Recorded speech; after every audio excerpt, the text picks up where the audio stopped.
मांस क्यों न खाएं, मांसाहार के खिलाफ क्यों हों।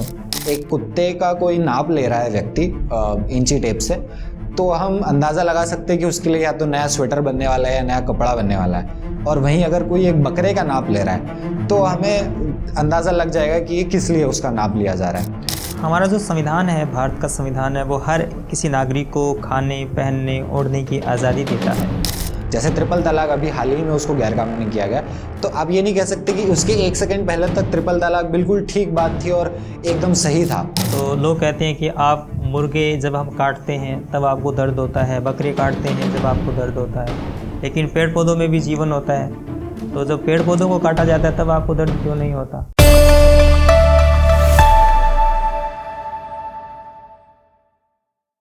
नमस्कार, मैं कुमार श्याम, द कुमार श्याम शो में आपका स्वागत है। आज हमारे मेहमान हैं सुरेश व्यास, जो एनिमल एक्टिविस्ट हैं।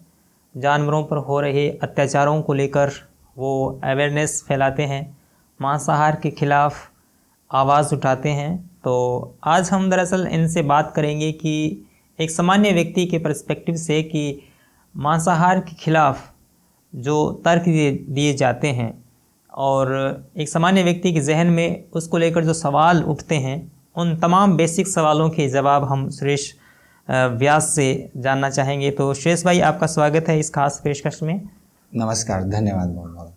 तो सुरेश भाई, कल हमने बात की थी और तकनीकी गड़बड़ी की वजह से वो हमारा वीडियो ख़राब हो गया, तो एक बार फिर हम दोबारा उसी बातचीत को शुरू करना चाहेंगे।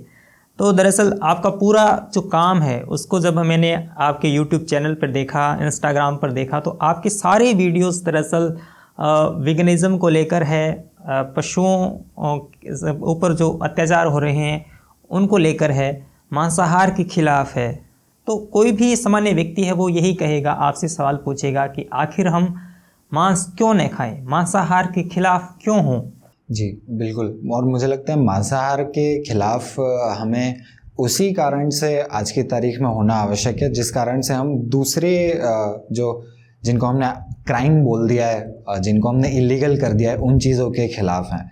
उदाहरण के लिए एक समय पर आदमी आदमी को मार देता था, बहुत करोड़ों साल पहले। इसमें कोई हिंसा नहीं थी, इसमें उसका कोई दूसरा विकल्प नहीं था, यही होता था।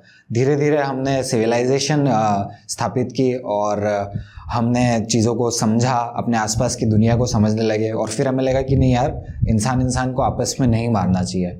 फिर धीरे धीरे हम और आगे बढ़े, लेकिन तब के समय पर दास्ता स्लेवरी चारों ओर जारी थी, और मांस खाना और जानवरों की सवारी करना वो सब भी जारी था ही। और लेकिन धीरे धीरे फिर हम और आगे बढ़े और हमें समझ में आया कि नहीं यार, किसी के रंग के आधार पर किसी के साथ में भेद करना भी ठीक नहीं है। फिर आज की तारीख में हम कहते हैं कि यार, जाति के आधार पर भी किसी के साथ में भेद करना ठीक नहीं है, जो कि बिल्कुल सही है। और स्लेवरी तो आज की तारीख में सभी जगह पर इलीगल कर दी गई है। तो उसी अपने नैतिक मूल्यों के दायरे को आगे बढ़ाते हुए आज आवश्यक हो गया है कि हम दूसरी प्रजाति के खिलाफ भी भेदभाव ना करें।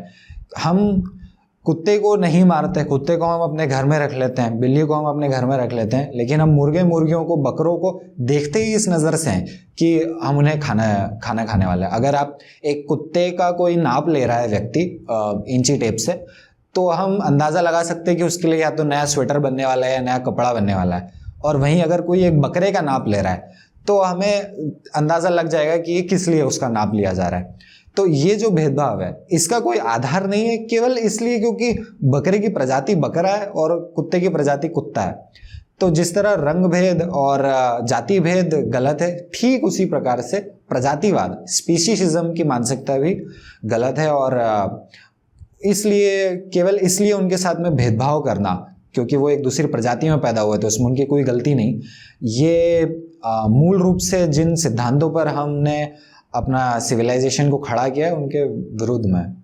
आज की तारीख में आप देखेंगे कि अगर कोई बैलों से हल जुतवाया जा रहा है या कोई बैलों से टनों में लोहा उनके ऊपर लाद करके लेकर के जा रहा है, तो उसे हम पशु क्रूरता का लेबल चिपका देते हैं और कहते हैं कि भाई ये गलत है, क्योंकि आज की तारीख में हमारे पास में ट्रैक्टर है और ट्रक्स वगैरह हैं इन सब चीज़ों के लिए, भारी सामान को यहाँ से वहाँ करने के लिए, खेतों को हल जोतने के लिए। तो वहाँ पर हम मान जाते हैं कि भाई समय बदल गया है, और उसी प्रकार से समय बदल गया है कि हम अपनी प्लेट में क्या रख रहे हैं उस पर भी हम पुनर्विचार करें। जी, तो हमारा जो संविधान है, भारत का संविधान है, वो हर किसी नागरिक को खाने, पहनने, ओढ़ने की आज़ादी देता है। संविधान में लिखा गया है कि आप कुछ भी खा सकते हैं। तो क्या मांस एक पर्सनल चॉइस के भीतर नहीं आता है? क्या आप ये कहते हैं कि मांस नहीं खाना चाहिए, तो क्या आप किसी नागरिक को उसके अधिकारों से वंचित नहीं कर रहे हैं? देखिए, इस मुद्दे पर संविधान और कानून के पीछे पीछे नैतिकता नहीं चलती, नैतिकता के पीछे पीछे संविधान और कानून चलते हैं। उदाहरण के लिए, एक समय पर सती प्रथा बहुत सामान्य हो गई थी, तो और फिर एक समय के बाद उसे इलीगल बना दिया गया, गैर कानूनी कर दिया गया। तो आप ये नहीं कह सकते कि जिस क्षण तक उसको गैर कानूनी नहीं किया गया था तब तक वो ठीक थी, और जिस क्षण उसको गैर कानूनी कर दिया उस क्षण के बाद से वो चीज़ गलत हो गई। जैसे ट्रिपल तलाक अभी हाल ही में उसको गैर कानूनी किया गया, तो आप ये नहीं कह सकते कि उसके एक सेकंड पहले तक ट्रिपल तलाक बिल्कुल ठीक बात थी और एकदम सही था, नैतिक रूप से वो ठीक था, लेकिन जैसे ही उसको गैर कानूनी कर दिया वो चीज़ गलत हो गई। ट्रिपल तलाक पहले भी गलत था, भले ही वो गैर कानूनी ना हो तब, और सती प्रथा पहले भी गलत थी, भले ही वो तब गैर कानूनी ना हो। चीज़ नैतिक रूप से सही या गलत हम संविधान के या कानून के आधार पर नहीं कह सकते। वो हम किन मूल्यों में विश्वास रखते हैं, जो भारतीय दर्शन अहिंसा के मूल्यों में हम विश्वास रखते हैं, दूसरों को परेशान नहीं करना जबरन, और उनके आधार पर, करुणा के आधार पर इसका तय किया जाता है, ना कि कानून के आधार पर। कई सारी चीज़ें जो आज की तारीख में कानूनी हैं वो नैतिक रूप से गलत है, और हम स्वयं भी उनको स्वीकार करते हैं कि वो चीज़ें गलत हैं, पर वो हो रही हैं। इस तरह के बारे में दरअसल पुनर्विचार की आवश्यकता है कि भाई कोई चीज़ कानूनी है इसलिए वो सही हो गई, ऐसा ज़रूरी नहीं है।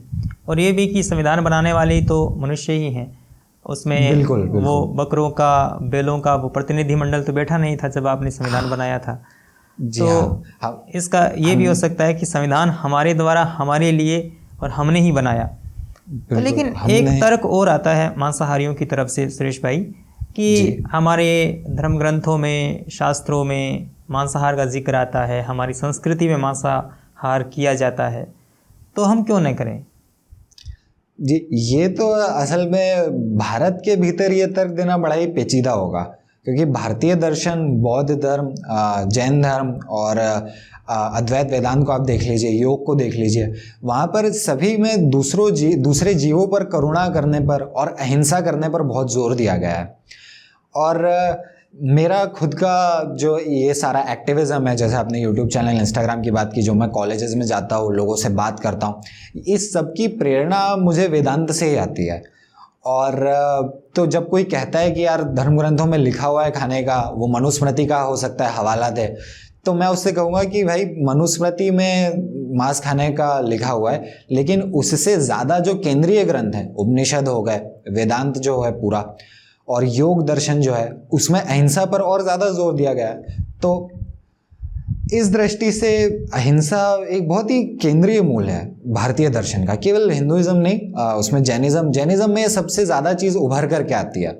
आप किसी भी जीव को बिल्कुल भी मारना ही नहीं है, पंचेंद्रिय जीव को।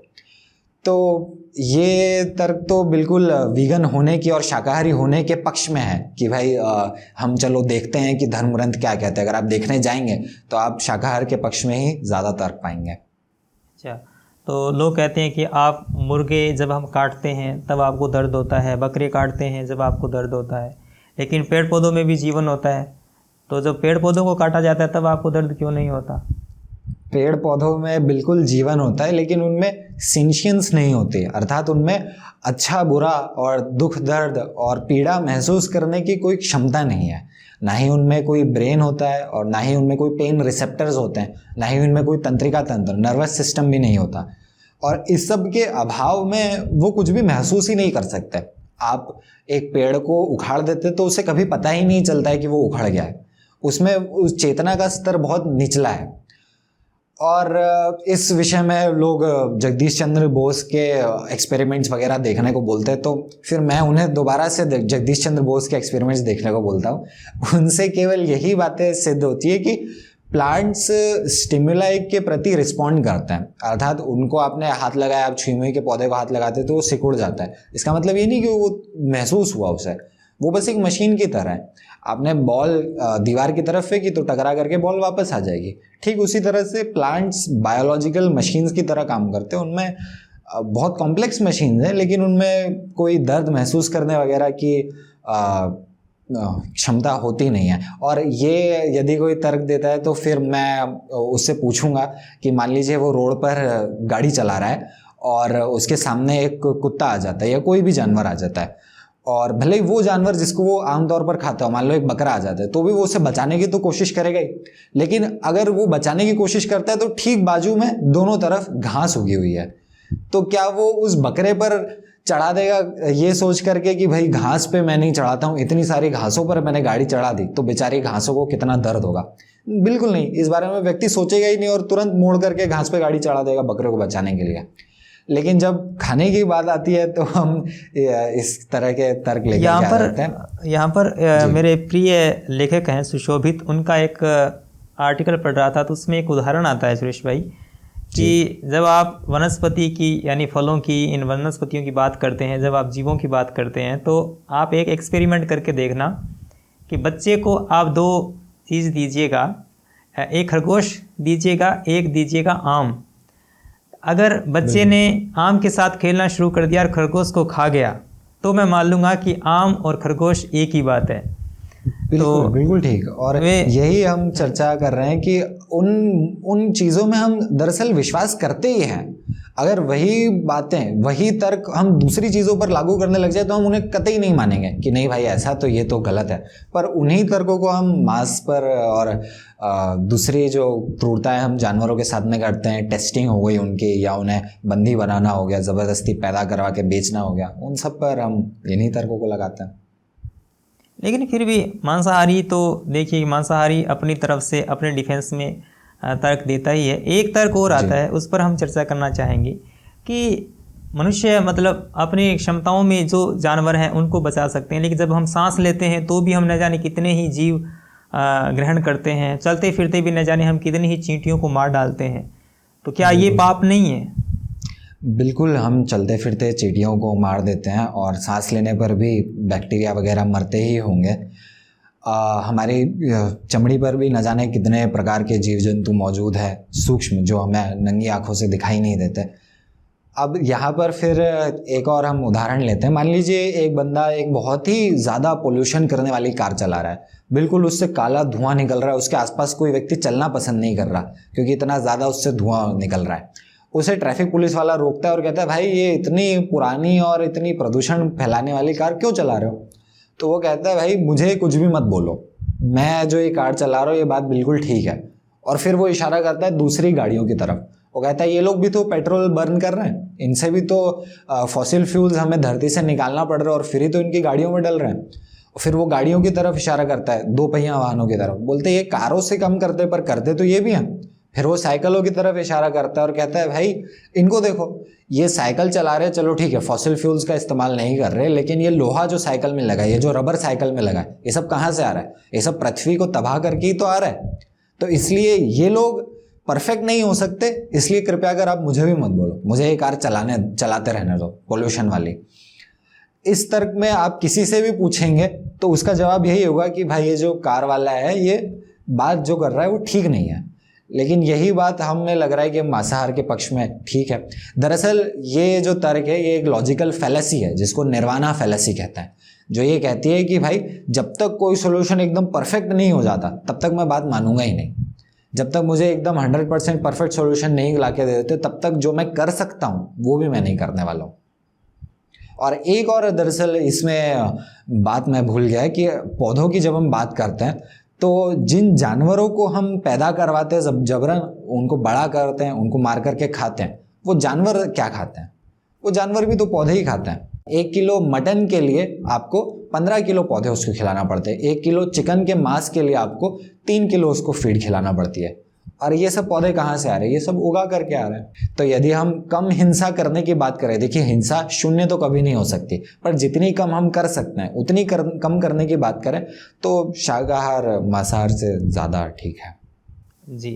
तो एक ये भी लोगों का कहना होता है कि मांसाहार अगर बंद हो गया तो मांसाहार पर निर्भर जो जनता है, जिनकी आजीविका मांसाहार पर, पशुपालन पर, इन फार्म फैक्ट्रियों पर निर्भर है, वो कहाँ जाएंगे? उनका रोजगार क्या खतरे में नहीं पड़ जाएगा? जी, ये इसका जवाब निर्भर करता है कि ये बात बोल कौन रहा है। यदि ये बात कोई आम व्यक्ति बोल रहा है जो मांसाहारी है, जो इस व्यापार में नहीं है, तो मैं उससे पूछूंगा कि एक समय पर याद है हम लोग सभी डीवीडी प्लेयर्स और सीडी प्लेयर्स का इस्तेमाल किया करते थे फिल्में वगैरह देखने के लिए।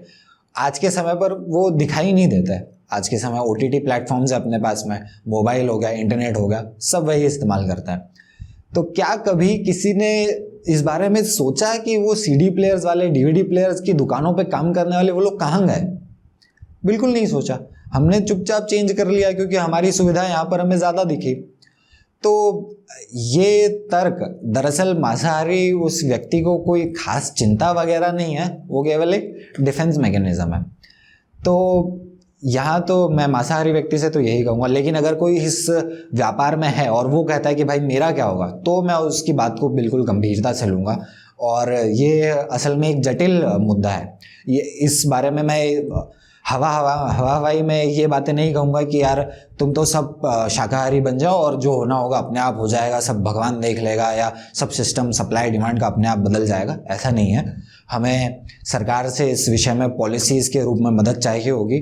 और जो लोग फिलहाल इस व्यापार में हैं उन्हें उस दूसरे व्यापार में जिस तरफ डिमांड बढ़ रही है, अब देखिए हम लोग मांस खाना बंद करेंगे तो ऐसे नहीं कि खाना खाना तो बंद कर ही देंगे, दूसरी तरफ डिमांड बढ़ेगी भी। तो दूसरी तरफ जो डिमांड बढ़ रही है उन उद्योगों में इन लोगों को कैसे शिफ्ट किया जाए, उस विषय में हमें बिल्कुल सरकार की आवश्यकता पड़ेगी।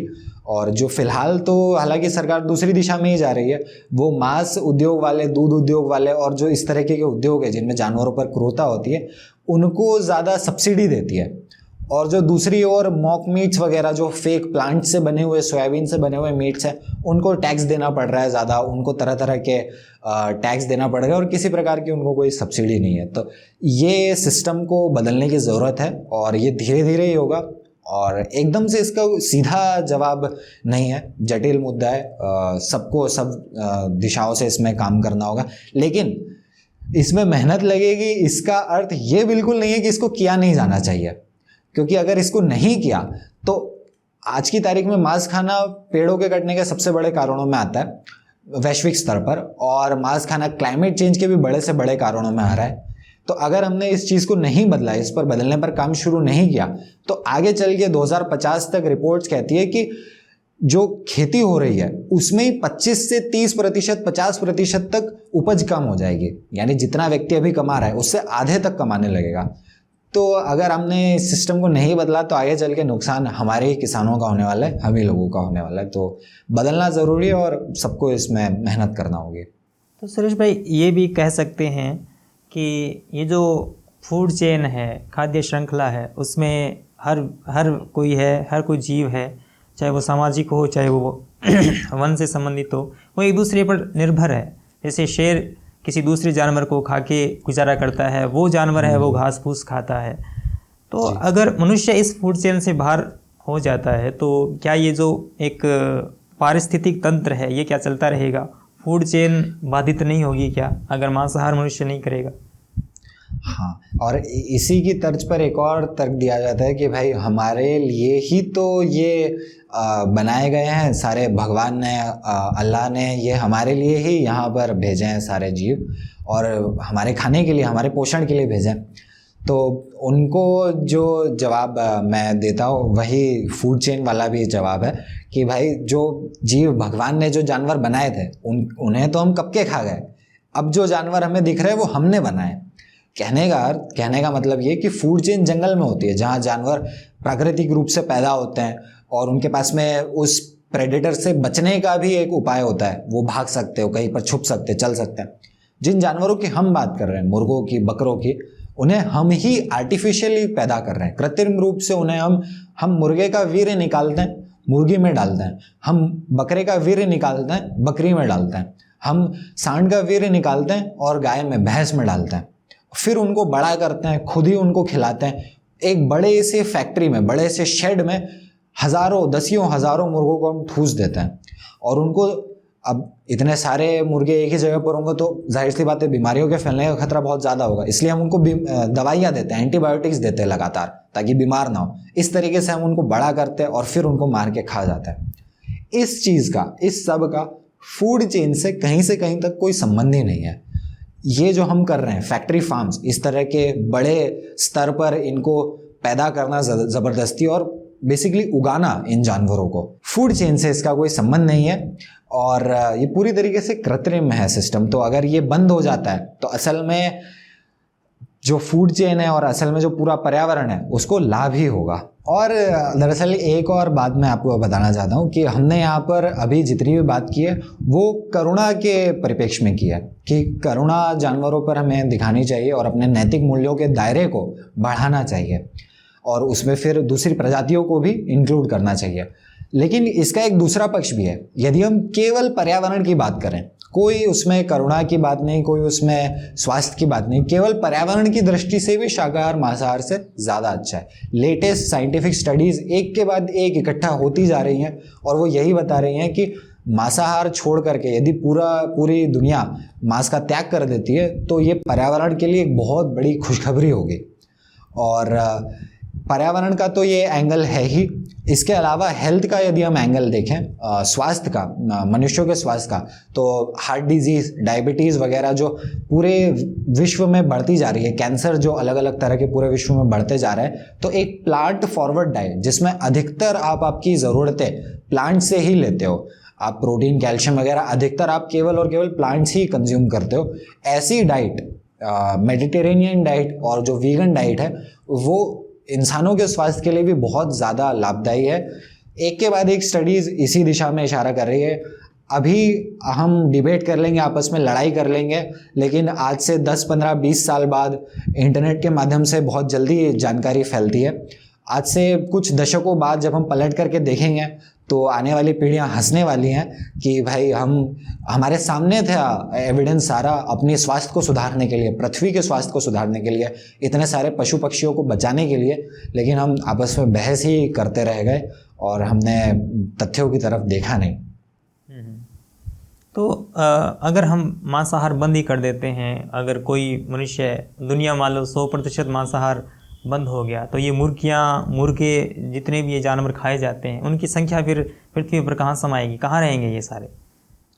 जी, फिलहाल अगर हम रिपोर्ट्स को देखें तो वज़न के आधार पर 70% जानवर, मैमल्स की यदि हम बात करें, स्तनधारी जीवों की, तो 70% वज़न केवल और केवल गाय, भैंसों और सूअरों का है और बाकी 36% इंसानों का है और 4% केवल वाइल्ड एनिमल्स, जंगली जानवरों का है, जिनमें बड़े जानवर सारे आ गए, हाथी आ गया, हिपोपोटामस आ गया, जिराफ, सब आ गए, सारे स्तनधारी जीव।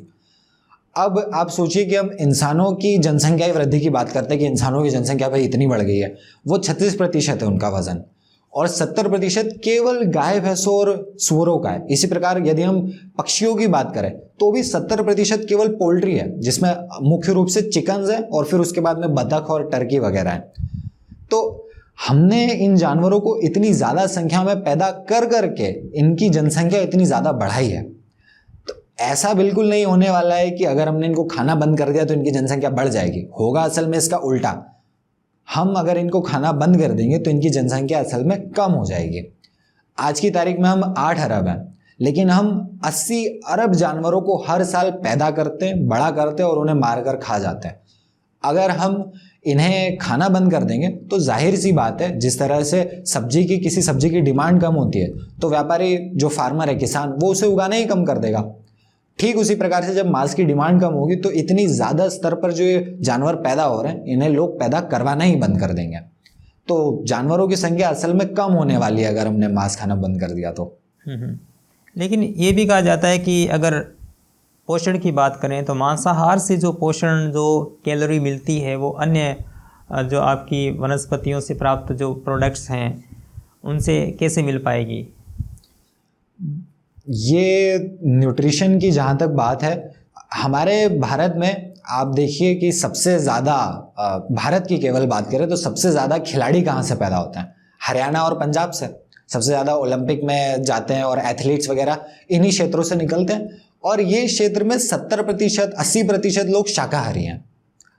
तो ये कहना है कि शाकाहार से पोषण प्राप्त नहीं होता या प्रोटीन नहीं मिलता, कैल्शियम नहीं मिलता, ठीक नहीं है। कैल्शियम की अगर हम बात करें तो 10,000 साल पहले ही हमने इन जानवरों को डोमेस्टिकेट किया है, यानी हम अपने पास में रखना शुरू किया है। उससे पहले हम गाय भैंसों का दूध इतना हमें उपलब्ध ही नहीं था। उसके पहले हम पेड़ों की जड़ वगैरह खा करके और दूसरे माध्यमों से पेड़ पौधों से ही कैल्शियम अपना पूरा करते थे। प्रोटीन भी जिन जानवरों को हम खाते हैं वो प्रोटीन नहीं बनाते, उनका शरीर प्रोटीन नहीं बनाता, वो प्रोटीन प्राप्त करते उन पौधों से जो हम उन्हें खिलाते हैं। तो इस मिडिल मैन को हटा करके हम सीधा अपना पोषण प्रोटीन और कैल्शियम वगैरह, आयरन, अपनी सारी आवश्यकताएं सीधा हम पौधों से ही प्राप्त कर सकते हैं।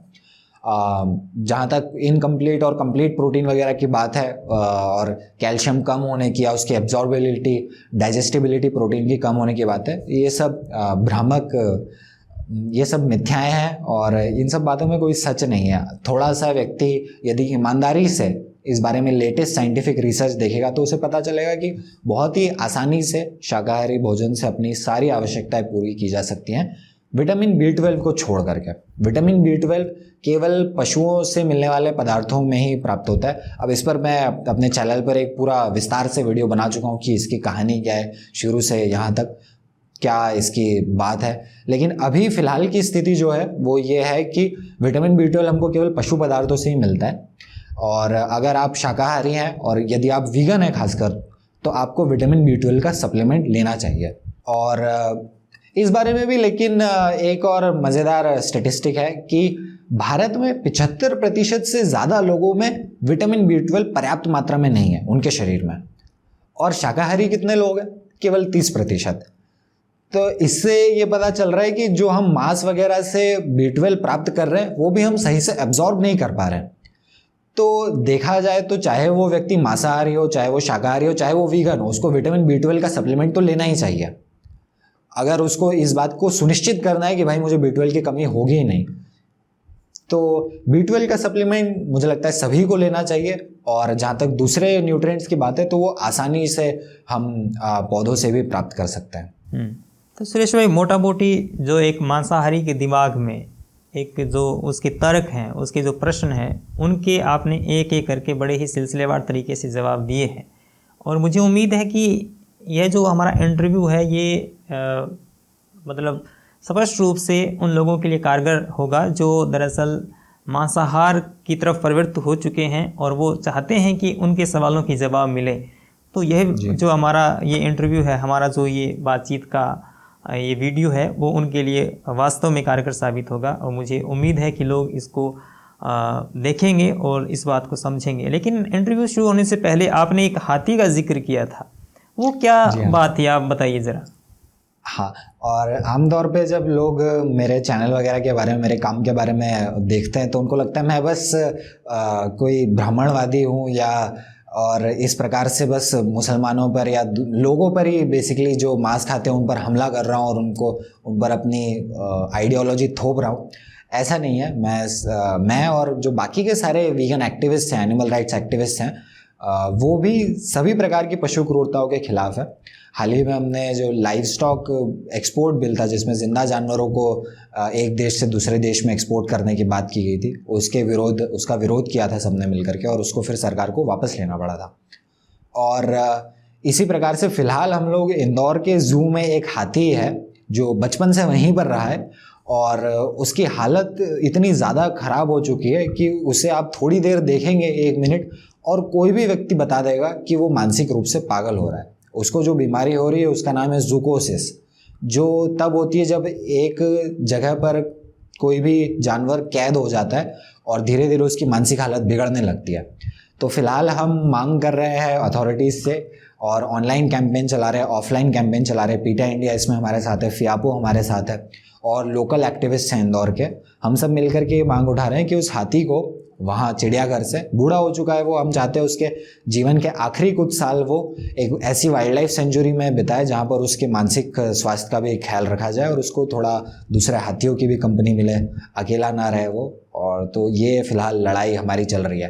तो ऐसा नहीं है कि मैं सिर्फ लोगों को जा कर ये बोलता हूँ कि भाई तुम गलत हो, तुम गलत कर रहे हो।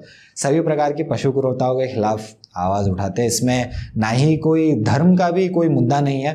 हिंदू मुस्लिम सभी लोग मांस खाते हैं, सभी पशु क्रूरता में बराबर रूप से भागीदारी है। तो ऐसा है। तो सुरेश भाई, वो जो आपकी पेटिशन है इस हाथी को मुक्त करवाने की, उसका लिंक मैं डिस्क्रिप्शन में डाल दूंगा, और जो भी दर्शक उसको फिल करेंगे वो दरअसल उस हाथी के सपोर्ट में होंगे। तो बहुत ही सुंदर बातचीत हुई सुरेश भाई हमारी, और आपने हमें समय दिया। आप ग्राउंड पे भी काम करते हैं, आपके अनेक कार्यक्रम हैं। इन तमाम कार्यक्रमों के बीच हमारे लिए आधा घंटा या 40 मिनट की ये बातचीत के लिए वक्त निकाला। आपका बहुत बहुत शुक्रिया। बहुत बहुत धन्यवाद अपने शो पर बुलाने के लिए। ठीक है।